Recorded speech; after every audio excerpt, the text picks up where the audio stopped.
Welcome to a special episode of the Dogs Podcast. Today we have the pleasure of hosting Cullen McGuire, the creator of the unique D&D universe Beast World.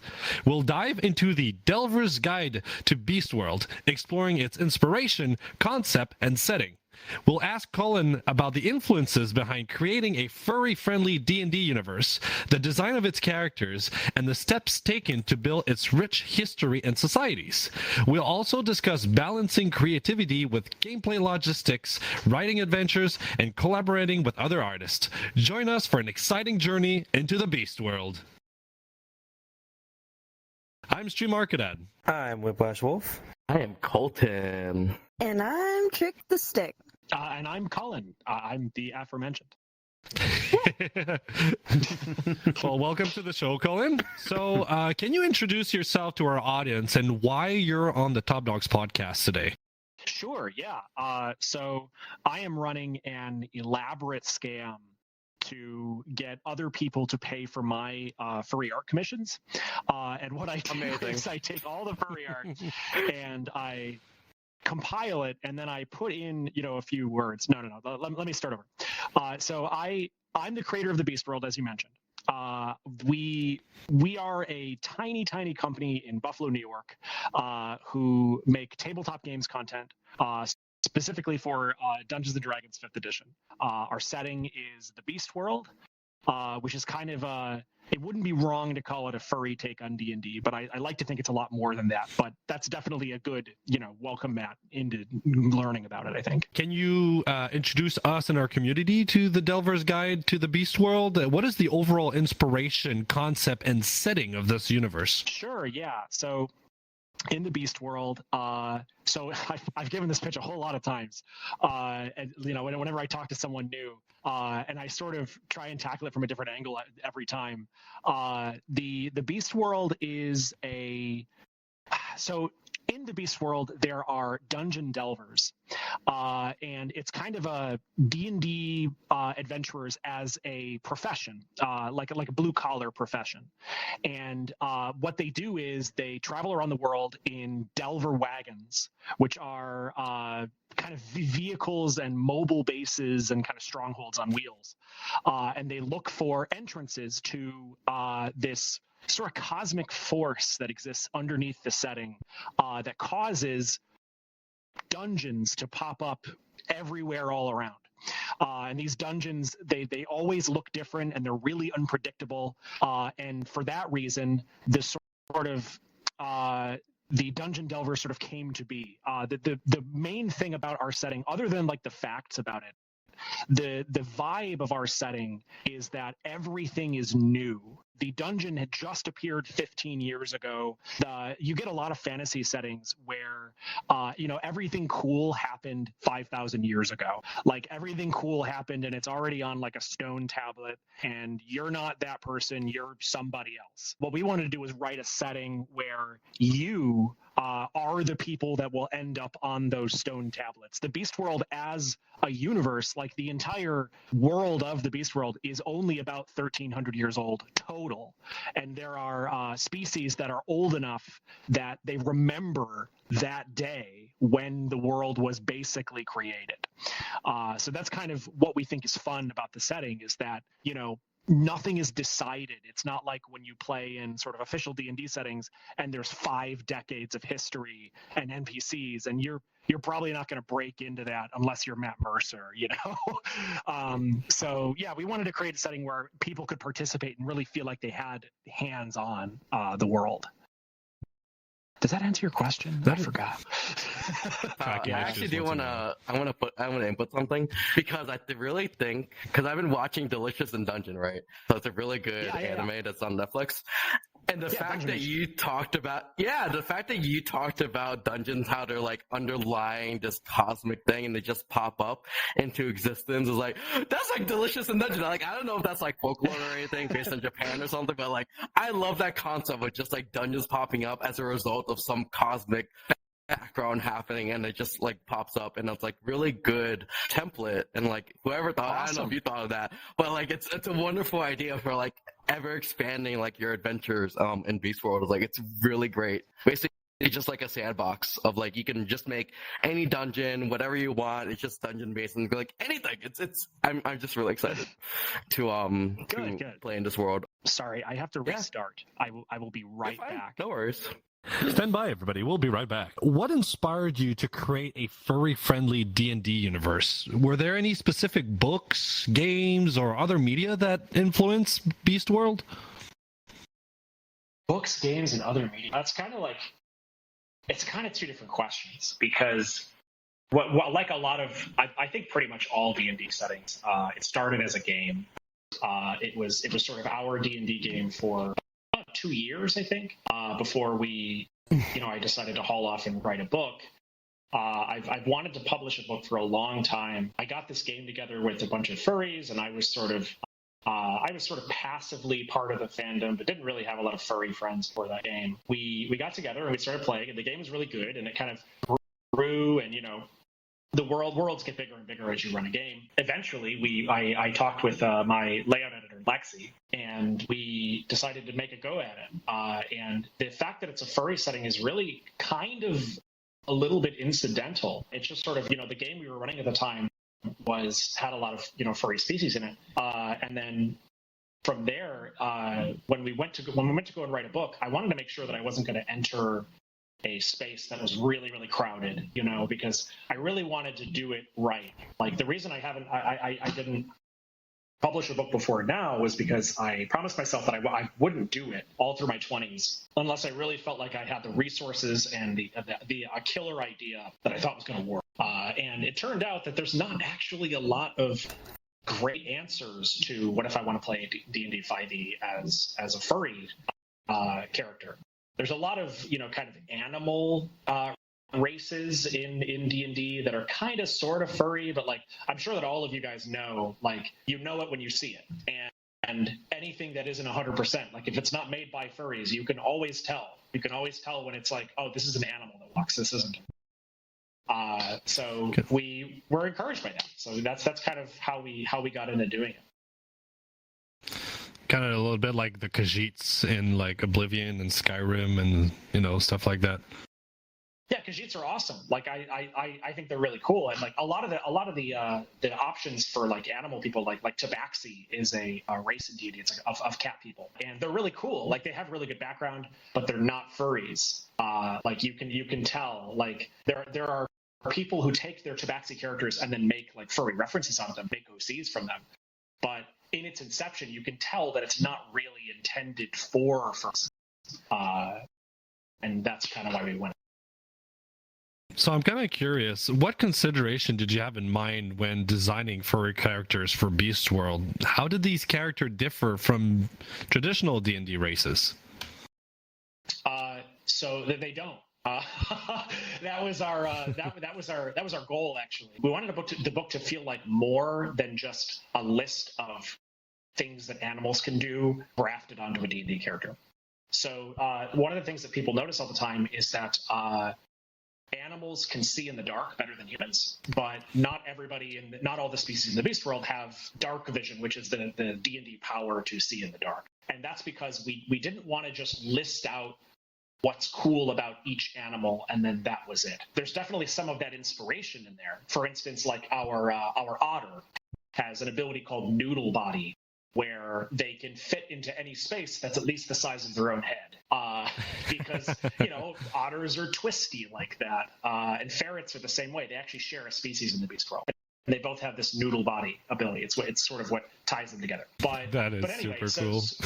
I really appreciate it, yeah. It's actually one of the first species we wrote was the Latin ferrets and the otters. But to answer your question, if you picked up my book and you were familiar with D&D, or if you just looked at the player's handbook, my goal was I wanted them to feel like fully realized species in and of themselves, so that if you were a furry and you had like a non-furry game, wanted to play one of the species, you wouldn't feel awkward or shy about asking, because they have like a lot more going on than just being animal people.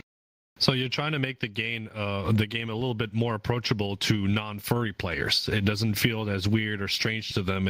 You try to tie it into something pretty common, just like you see on there's other games, like I mentioned earlier, the Khajiits, for example. A lot of people, they have a fan base for them, but they're not necessarily furries. So what I'm seeing is that you try to make a game that kind of bridges those two worlds. Kind of that's what you're trying to get, right? Yeah, and that's absolutely true. And I've been really encouraged by doing that, because what I've kind of learned is that a lot of the discourse that you see online about, oh, I had like a really disastrous player, and of course it's a furry, and then like 6 other people go, oh, furries. That is very contained on the internet. And I had a realization as I read the responses to the book, and like it got stories about people playing it, and that was that people who spend all their time complaining about things on forums or complaining about people on forums, there's a reason they're on forums and not hanging out with people. I have found that 98% of people who have gone to their non-furry games with our book have really gotten a positive response, and that has made me feel better about humanity in general, honestly, because people are awesome about it. Like they've been really cool. But yeah, that was kind of the initial goal. Was we wanted a book that was good because it was good, and not just because it's filling the furry niche and we've never had that before. I wanted people to be surprised by how good the book was. I will say, when I saw your booth at FWA, when I saw the booth, and I was just like, what is this? It's like, are they just selling like furry like D&D things? Like, I just wanted another dice set. One of my boyfriends, Kit, and it's like, hey, like, let's look at this. And they're just like, yeah, this is awesome. And then as I was looking at the book, and I was just like, oh my gosh, this is like a fully fleshed out universe. Like, this is what I've been trying to come up in my mind when trying to come up with the Top Dogs D&D campaign, because I really want it to be furry friendly, but also approachable by other people who might not be into furries, but just like, anthropomorphic like characteristics and just and that sort of thing. So yeah, when I saw this book and I was perusing through, I was like, I need to buy this. I don't care how much it costs. I gotta give you credit. Like I held that book in my hand, and the quality, the print, the images, how it was laid out, it was really impressive. I mean, I hope you're proud. You're proud of your work, because it's absolutely fabulous. Like it's a beautiful product. It's a beautiful project, a beautiful idea, and I'm sure a lot of people are gonna enjoy it. The artwork. I might even consider start playing. Maybe my first D&D game is gonna be yours. The artwork alone. That would be cool. The artwork alone. I was like, oh my god, there's art in here. This is incredible. What? I was like, and like the caravan of wagons in one of those pages. Oh my god! I was like, this is amazing. Look at all these furries here. This is amazing. I'm just I'm sorry. This is great. This is everything I ever could have imagined. Like, this is incredible, an incredible set. I appreciate it. There's a lot of really good art in our work. We work with staff of freelancers. We have a work server, and I think there's 130 people on our work server, which is like, that's crazy. We work with someone at least once, then we have them on our server. So we have our deck of Delvers, which is it's a deck of NPC cards with game stats for all these different characters. We had a different artist for every card in both of those decks, and there are 55 cards in each deck. So yeah, we work with a lot. I want to collaborate with every single furry on the planet. I hope that my bona fides sort of speak to that, and kind of I really care a lot about this community. I want to give them something that feels real, that feels not corporate, like not owned by a corporation, but that feels up to that level of quality. It's what you all deserve. Like, it's what we deserve. Absolutely. So, you made a comment earlier, actually, where you said you weren't really in the furry community. So, like, were you like furry adjacent before you like published this book, and you like giving back to the furry community? Like, what is like? Yeah. Can you like elaborate on that? Because I'm actually curious about that. Because I thought you were like a longtime furry, and you're just like bringing your D&D experience into the furry community. So the thing I always tell people is, if I don't call myself a furry, if you asked me, but if you put me and 9 furries together in a line, I have a line of 10 furries. Nice. I've been like consuming furry art and like kind of the content for a lot of years. I probably have a similar trajectory to a lot of furries my age, with getting involved with just sort of seeing stuff on 4chan 1,000 years ago, and kind of just sort of passively keeping an eye on things over the years. But I didn't go to a furry convention until we'd already done the Kickstarter for the book. That was our first convention was actually MFF. So we kind of jumped in with both feet. And I have grown my own place in the community since then, and kind of gotten to know a lot of people. And now all my friends are furries, and like it's taken over.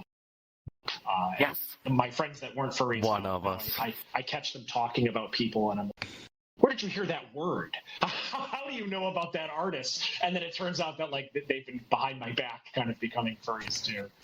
So yeah. It's my trajectory hasn't. It was a little strange. Like I definitely got more into it after I started. But yeah, I wasn't a stranger to furries before that. I'm kind of curious, what are unique features or elements that makes Beast World stand out from other D&D universe? Can you walk us through the steps that you took to build Beast World from scratch? Like, how did you get to creating its history, geography, and all these societies?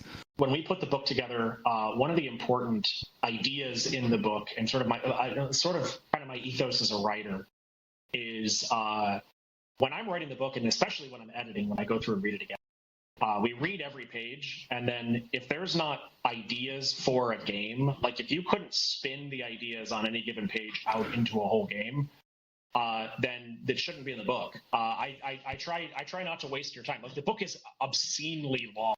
It is 404 pages, but I wanted to feel like I really had something to say on every page. And to that end, to answer your question, there's kind of like a couple of ways of thinking about it. In terms of the game mechanics, I think what makes it stand out is our wagons are really, really cool. I don't know how to say it more. I like emphatically, like I'm the writer, and of course I'm going to say that my own book is cool, but like I think it's a dynamite idea. There's a contradiction in D&D. And everybody who's played it for long enough feels it, which is everybody in D&D wants to have like a stronghold. They want to have like a town that's their pet. They want to get to know people in a single space, and they want to become locals somewhere. Like that's a really cool part of the adventure, is like getting to know NPCs and having like a home base, right? This is a big thing in D&D. It has been since the beginning. Like the very early D&D books were all about like getting enough money to buy a stronghold, to buy your castle. But the contradiction with that is the other thing that D&D characters and parties and players want to do is they want to travel the entire world. Like that's the whole thing. It's about traveling these weird worlds, and you go into a swamp where there's tentacles coming out, and then you go to like a desert where everybody's starving to death. There's like all these weird places to see and all these experiences to have out in this fantasy world, but you can't do both. You can't really do both. You can get around it with teleport and time skips and stuff, but like we wanted to create a setting where doing the road trip game and having a hometown were not mutually exclusive. That's what sets our setting apart, sort of in terms of mechanics. Is you can do that, and there's rules to help you do that, and it feels good to use those rules. It feels like you're really doing something intentional, and you're not just sort of filling out a form and then I don't really do any work, but you just play pretend. You pretend that there's this stronghold or whatever. I think we really did the work to make it feel like a real part of the game that matters to how you play. God, I'm gonna explode. I would have talked to you for hours. God, you're incredible. Your mind is amazing, I will say. Yeah, because I didn't know about this wagon system until Kofi actually. When I went up to the room and we talked about what we did in the dealers den, and Kofi bought the book too. And it was just like he talked about this wagon system. I was like, what wagon system? What are you talking about? And And then I saw it, I was like, this is incredible. Like, this is amazing. This solves a lot of the things that I've been looking for in my own D&D campaign that I'm a player. But how our DM solved it is that we're just stuck on one island and we can't leave. So we like form a little community and camping and everything, and NPCs come. And it's actually really reminiscent of like a really childhood game of mine called Suikoden or Suikoden or whatever you want to call it. I don't know how to say it correctly. Yes. Oh Yes. my God. Yes, I want to tell you. yes, I want to tell that's you. why you're amazing. You're amazing that you know what that is. You are amazing. You're amazing. I tell you right now, you're amazing that you know what that is. Yes. But yes, so when I saw the wagon system, yes, I know, but the wagon system reminds me of base building, and it's just like, oh my god, this is amazing. Anyways, go ahead. So there is a mini game. We actually sell the mini game. The mini game that has the 3 really heavy metal dice. It's called Verastus Knucklebones. And if you read the rules for Verastus Knucklebones, it's based on a game that is all over the place, and like it's played in like urban centers in America, and this game is like hundreds of years old. But I heard about this game for the first time in Suikoden 4, because we play a version of it in Suikoden 4. Yes, you do. So you probably recognize it. You recognize the game. Yes, I do. It's like, there's no way. Like, that's why I'm just like, this has to be based on Suikoden. Like, it has to be. All right, so there's a lot of elements you have to think about when you're creating a book like this. How do you balance the creative aspects of world building with the logistical details needed for gameplay, such as rules and mechanics? How do you come up with all that stuff?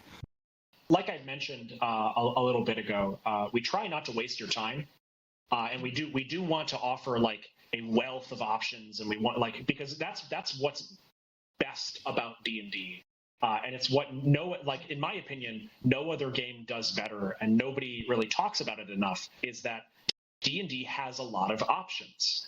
It's not too complicated, but there's just a lot of stuff to pick from.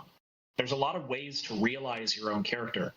And I wanted my book to have that stuff, but we also don't want to waste your time. We don't want to put anything in there that's kind of filler, So we try and tie the mechanics. This is something that we actually do a little differently than vanilla D&D. We tie the mechanics more into the other aspects of the game that aren't as well loved in vanilla D&D. There's like 1,000 spells in D&D that you cast during combat. D&D is a game written about high fantasy combat. Don't let anyone tell you differently. Like, most of the rules are about how to win a fight, and there's like 3 rules about how to hold a conversation. So we wrote a bunch of spells, especially our spells, but we wrote spells and some of our prestige classes, which are kind of like, it's like what flavor of your specific character class are you? What kind of fighter are you? What kind of wizard? We wrote those more from a non-combat perspective because it's the way that we play the game. And it's also where I saw the most room for the game to grow. D&D 5th edition has been out for, oh my gosh, it came out in 2014, so we're coming up on 10 years now. There's a lot of content. Like, there's a lot of first-party books, let alone like all of the really cool third-party books. So you really have to find a niche and try and make someone's game better for having the book. And that's kind of what the approach we took was, what are we going to put in that we haven't seen a dozen times before, and sort of a non-combat approach is what we took. Because you kind of want to make yourself unique and different from other people out there. This is what is going to draw a lot of, attention, and people are more likely to play your game. You have to make something a little bit different. So it's cool that you're taking that into consideration. The wagon system looked really interesting when I looked at it, and I thought it was absolutely brilliant. Well, thank you. I appreciate that. We worked really hard on it. We actually we for the wagon the mobile encounter system, we call it. It's kind of the optional rules for D&D combat that's always moving. Because the thing about D&D combat, and you'll learn this when you play, because you're going to play. Yeah, you are, Stream. We'll have to sit down at some point, spend some time for it. Yeah. The thing you learn about D&D is that D&D combat is about people walking up to each other and then standing still while they do their thing. There's a little bit of abstraction. You could do a little bit with like move and then attack, then move. but it's all in your imagination. There's no mechanics for like hitting there's not even like a charge attack that's vanilla in D&D. It's specific to a class. We wrote the mobile encounter rules. We wrote them for D&D combat on the run. And we did 3 weeks of full-time work on this. It was the only thing that we did in the office was coming up with these rules. We threw out 2 almost complete systems because they couldn't pass the sort of final test, which is we come up with all the rules and then we ask a bunch of questions about like, well, can you do this? Can you do this? Can you jump from the roof of one wagon onto another? Can you do last minute repairs in the undercarriage as it's kind of falling apart? And like we had this list of experiences that we knew people who like D&D were going to want to have. Like and we wanted the mechanics to allow those things in a really awesome way where like it feels like the system was made for me to do this really awesome thing. And if the system couldn't facilitate those things, we threw it out. Like we threw out 2 whole systems before we came to the one. I'm sorry for dominating the conversation because I'm loving this, like what you have created, because a lot of things. So I've only been playing D&D for like maybe 6 or 7 years now. That's something I really noticed as well, and I never took note. I wasn't cognizant until you actually said it right there about having the classes be so combat focused, and then when you interact with NPCs, just like, I guess I can mesmerize them with an illusion spell or something, or be like, use my invisible mage hand to like poke them over here and distract them or something. But like having a lot of like your prestige class, what you called it, or like the specialization of classes to be like non-combat related, but in order to enhance like your interaction with the universe is incredible. And I have not read any of the classes because I've been very busy, but I want to see what you all create. I'm very excited. Like, especially since it's not combat related. It's like, that's amazing. I love that. I really love that idea. Like I didn't know how great this book was when I bought it, but I'm so glad I bought it. Like, I was already sold on it just by like the artwork and just like and just like how fleshed out it was. But like, it's even more fleshed out than I thought it was. It's incredible. That's amazing. I'm so excited. It's one of my favorite things about not being famous is I want to be well known because like I want everybody who would be interested in the book to have it. But and obviously like, you know, I would like to retire someday, whatever.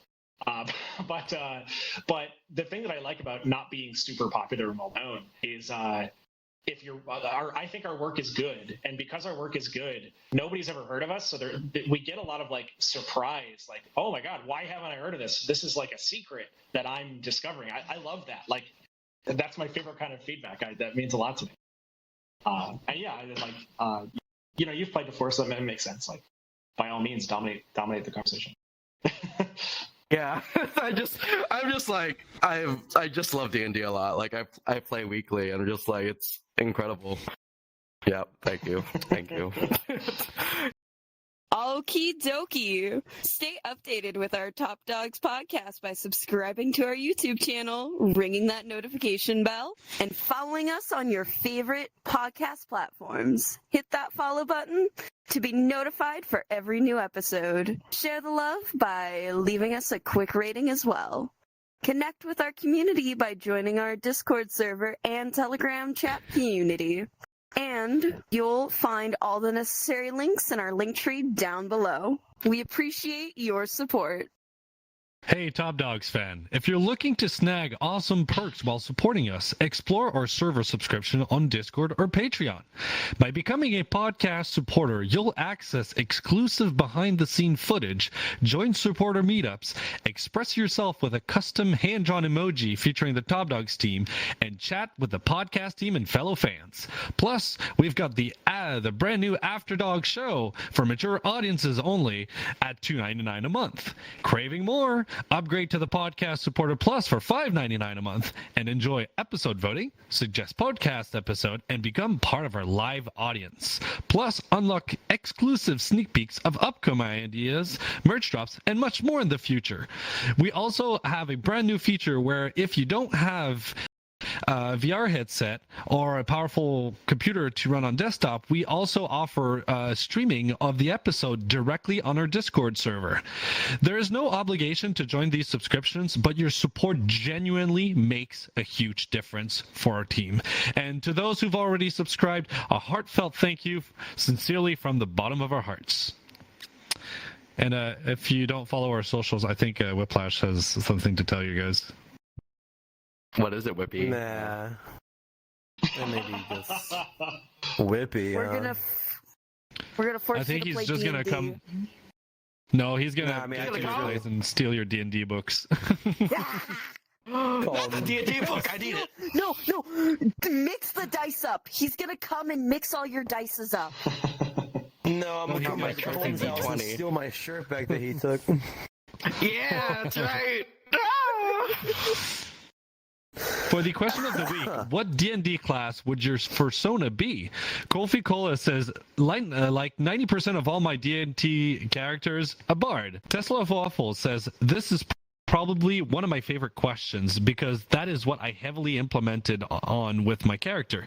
I really love the idea of bringing my persona into a world I can play and mingle with. So, though my boy turned into a dragonborn wizard. Bodhi, my persona is a wolf, so maybe a rogue with a stealth class. Like Eos says, probably a rogue assassin with a hunter subclass. Sakura says, I've never used my persona in the D&D campaign, but the two main classes I use are ranger and eldritch knight. Being able to combo both magic and physical attack is really unique for me. If Sakura were to ever be in D&D, I would probably have her as an Eldritch Knight. I don't know what that is. So thank you so much, you guys, for your answers. This is just a few between the many that we got. So don't hesitate next week. Maybe your answer will be featured. For the next part, I'm curious, how do you approach writing adventures and storyline within Beast World? Do you have any favorite story arcs or quests that you wrote? So that's a good question. The first book and sort of what's available right now is the setting book. So there's no specific story in it. There's a lot of characters in it, but it's more of a toolbox for players and games to kind of, jump into the setting. Right now, I'm working on a full book called A Summer in Dungeon Town, which takes place over 3 months in this town called Dungeon Town. That has a whole lot of plot details that I'm not allowed to share, but for obvious reasons. But the other thing that's actually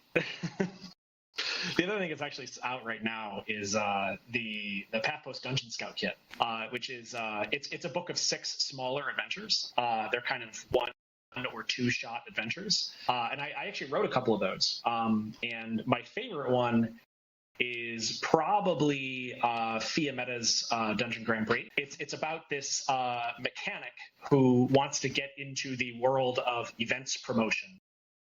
So she contacts the crew because she wants to do a pilot race for a bunch of investors to show off how cool it would be if there was like a Dungeon Grand Prix that goes over the Beast World with Delvers in their wagon. Then some stuff happens in it that, I'm not going to spoil it, but things go a little bit off when you actually agree to do the race. I think that's a good one. It's got some cool character stuff in it. I really like telling stories that let the players make friends with someone and I like to introduce an NPC that people will like and then put them in a vulnerable place so that the party can kind of connect with them. I think that's one of the things that D&D does better than video games is you can interact with someone and give them emotional support in a way that isn't just picking the response you want to do off a list, but you can really think of what to say and make someone feel better about their position in life and make it real for everyone at the table and get that gratification out of it. And everybody leaves the table feeling good about themselves. You have the power to do that. I think it's really cool. So I like to put that in my stories whenever I can. So obviously you mentioned earlier you were kind of a big team. You said you were 150 artists and writers as well? Yeah, we have a bunch of things in the works right now. We have about 9 projects that are at various stages of development. The most immediate one is A Summer in Dungeon Town. That's the one that's kind of taking up all my time right now. But we have a lot of different stuff going on. And yeah, one of the things that we have going on is we're writing larger adventures, kind of short, still shorter than the Dungeon Town book, which is going to be about 200 pages or so. But we're doing shorter, they're called adventure modules for people. And they're kind of paperback stories within the setting. And I have several different writers, and shout out to Kit, especially who are working on that. I have some people from my Discord server who, like, after the book came out, they were really interested, and they gave me treatments, and I brought them on as writers. So. And how did their contribution shape your final product? That's a cool question. I want to talk about Hindrew for a sec. My buddy Hindrew Denver is the person who drew my map. The interplay, he's working on Dungeon Town too, and he's indispensable. Hindrew helped me design the geography of the Beast World, and he did the art of our map. Our map is gorgeous. It's unbelievable how good it is. And I did a bunch of homework about geology and like how roads form and like road networks and stuff, and just sort of talked with him about my priorities. And then he would show me drafts, and then I would write. There are locations in the book that wouldn't exist if I hadn't seen them in map drafts. And I was like, oh, I know exactly what I would put there. And then I'm the author, so I put a little white dot there, and then it exists. Like that's kind of the cool thing. Like, but that's kind of that is it in a nutshell. Like with a lot of the visual design stuff in particular, I would get art back, and then my stories would change based on the demeanor and like kind of the vibe of the art that I get back. So I like to think that it's a really collaborative work. And I'm the creator, but I'm really more of the steward. Like, you know, I kind of steer the ship, but I'm far from the voice that's in the book. You steer the ship, but you steer the shape. What? Wow, you steer the ship, but you ride along the waves as they come. You know. It's really cool because, you know, having artists, they allow you to give visual to the story that you're trying to come up with, and also the interpretation of what they'll do. Like you mentioned earlier, I think it's really cool because it sparked new ideas and new things you could add, or maybe you didn't want to go a certain direction and you're redirecting. I think that's really cool. It helps develop a product that is even better made and gets even better over time. So I think it's a really cool thing. I'm pretty sure having a team really helps here because it's cool to. I'm trying to structure my phrase right now. It's cool that you kept an open mind. In a large format. Yeah. I want it. A large format, yeah. I want the map in a large format. You do? Awesome, man. I would love a cloth map of that. Like, just have it in my space, because I love that map. It is incredibly gorgeous.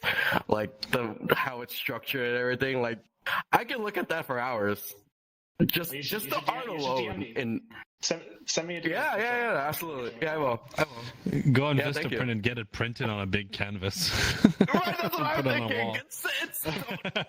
There's so much gorgeousness in this book. I'm just like, go. I'm sorry. I'm just fanboying at this point.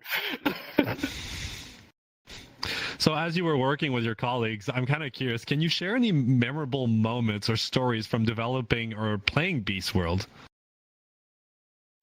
Yeah. So, oh man, the writing process, when we were actually working on the book in earnest, we did our Kickstarter in September, well, technically August 31st, but September of 2021.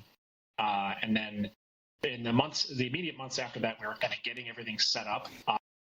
We were deciding how this was going to look and like inventing our own jobs, kind of, because, you know, there was nobody to tell us what to do. We had $450,000 and a D&D book to create and no direction on how to do it.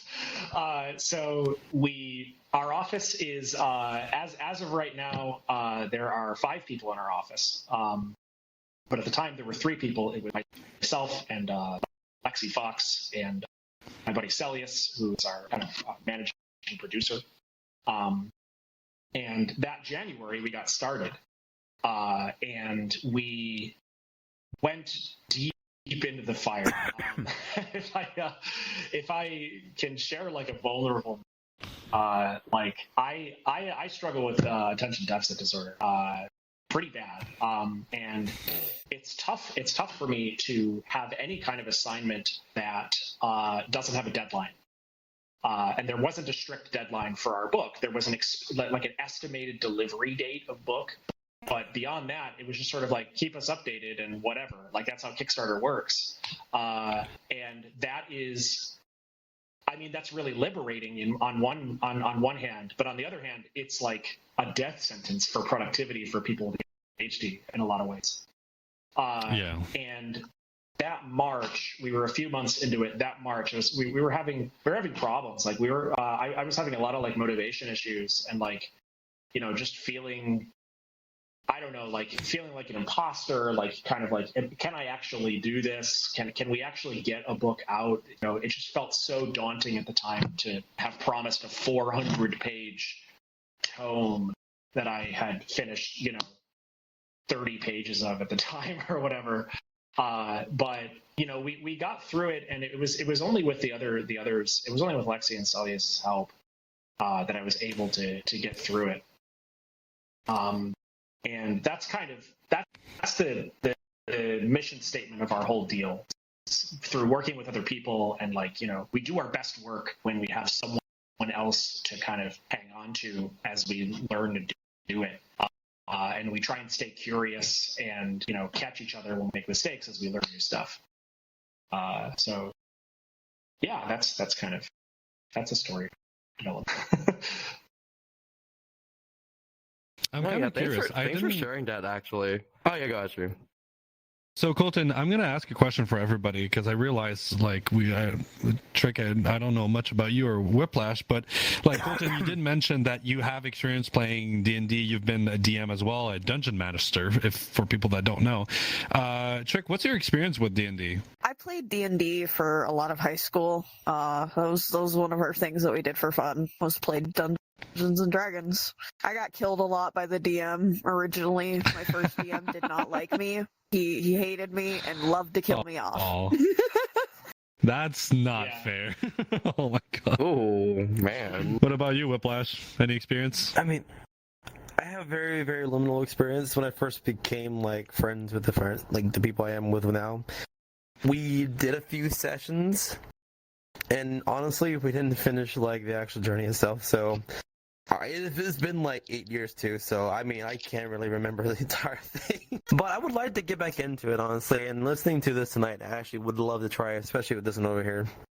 What? Me? I will show you a bad time. It's only a bad time. So Colton, do you think you're going to be the DM, or is it? Are you going to be the DM, or is it going to be Colfie? So as a little bit of a preview for the Top Dogs community who's listening up to this point, Top Dogs is actually doing a D&D group, which will be streaming on Twitch soon, TM. And I, Colton, the illustrious person of Top Dogs, will be your DM. And Phoenix, who's behind the camera, actually might be a DM as well, given our conversation that we might have. So basically, we're going to have several groups running based on everyone's experience. The more experience of the Top Dog staff will have me as the DM, and I'll be chaotically evil, just so you all know. It's going to be a good time. Let me join. As evil as otters can be. You're welcome.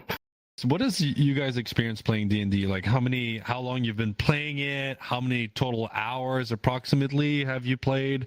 I'll start with you, Trick. I have no idea. I'll be honest, like 100 hours max. What about you, Colton? 7 years worth, and we play weekly for like 4 hours. I don't know what the math is. Dang. It's a lot. Yeah, it's a lot. Yeah, I mean, like that's.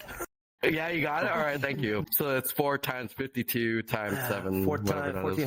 1,400 hours. That's more That's more hours than I have in VR chat in total. I'm 1,330 There you go. in VR chat. I've never played D&D before. I know my husband started playing D&D with some friends, and it's more like in a futuristic type of environment, so that definitely speaks to me.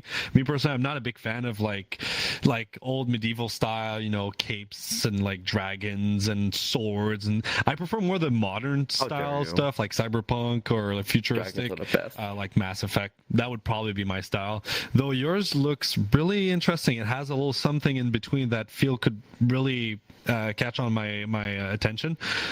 So I'm definitely going to look into that. Honestly, I would love to be able to have like my arm turn into like different type of weapon, and I could like defend myself. That would be kind of cool. Wow. Yeah. I'll give you metallic dragons. Rocket launcher is always fun too to have in games, I think, but oh well, it's not for everybody. You're gonna hate me. What about you, Plush? How many hours do you think you have playing D&D?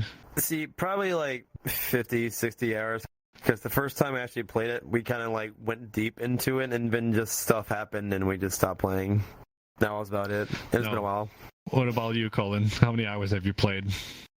I've played D&D for over 2 hours. Oh wow, that's a lot of Let's hours. go. Woo! No. Let's go. I have a lot of experience with this. I've done a lot more DMing than I have played.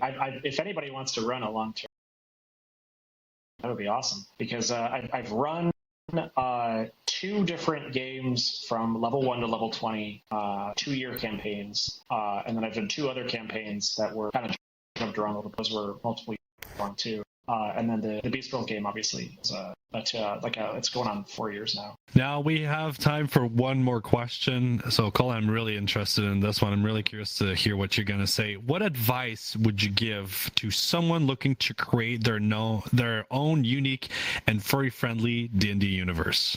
I would advise those people to stay out of my turf. Well, let's go. Damn. This is my niche. That's my ground, boy. No. you please just edit the rest of my answer out and just cut it off there. No. Oh no, that's staying in. People will tell it's a joke. No, find something funny about it. My advice would be to figure out what you like, and really make a list of stuff that you like. Literally, like, specific stuff I like when this happens in D&D, like as specific as you want, and then kind of think about those things and how can you write a game or a setting, or even if you're just writing like a homebrew race, how can I write a thing that will let that happen more easily and let it happen as often as I want it to happen. That's what we did with the Developer's Guide. That's what I think that's a sign of good work. Excited about the stuff that it creates. That's really cool. Well, I think that's all the time we have for today. So, Cullen, thanks again for coming up to our show today and talking more about your game. Beast World. Thank you so much for having me. I'm looking forward to. Yeah, I'm looking forward to see like what people think about it. Maybe we'll get some comments in the comments. In the comments below. For some reason, good? I couldn't brain for a second. Yeah, you're fine. I'm really Probably. excited to No play this aneurysm. game. I want to look in. Will we have a link that people can find you through? Yeah, for sure. Yeah, Okay. some of our distribution is done through Fenris Publishing. So if you go to the Fenris Publishing website, all of our stuff is available there, and we're on itch.io and. Yeah, I'll give you guys some links. But yeah, please check it out. And if you can't afford the PDF of the book and you want to read it, just send me an email. My email is cullen@heartleafgames.com. We give the PDF away to anyone who's willing to say something nice to us. So like we like your money, like, it helps us pay our rent. But if you're hard up for cash, like we want as many people to read this as want to. So yeah, we'll find a way to make it happen. So get on our Discord, send us an email like that. We will have the links down below in the YouTube video if you guys are curious. Make sure you go check out our YouTube channel and subscribe there. We're going to have a little comment section in the description where you can see all those links. So yeah, well, did you guys want to add anything to this episode? You're awesome. Thanks for coming. I appreciate you. You're amazing. Yeah, thank you for coming on. Thank you for having me. You guys are great. Yeah, this was awesome. Thank you so much. This is All right. I'd love for you to cameo on one of the campaigns. Like, I would love for you to be on there, like for like an episode or something. That would be so amazing. Yeah, maybe I'm gonna poke you a lot. Just tell me when to stop. Gosh, buy me dinner first. Right? No worries. I'll buy you a steak dinner. Whatever you want. And I hope you guys have a fantastic morning, fantastic day, fantastic evening, fantastic night. You guys take care, and we'll see you on the next episode of the Top Dogs Podcast. Bye-bye, everyone. Bye, everybody. Bye. Bye-bye.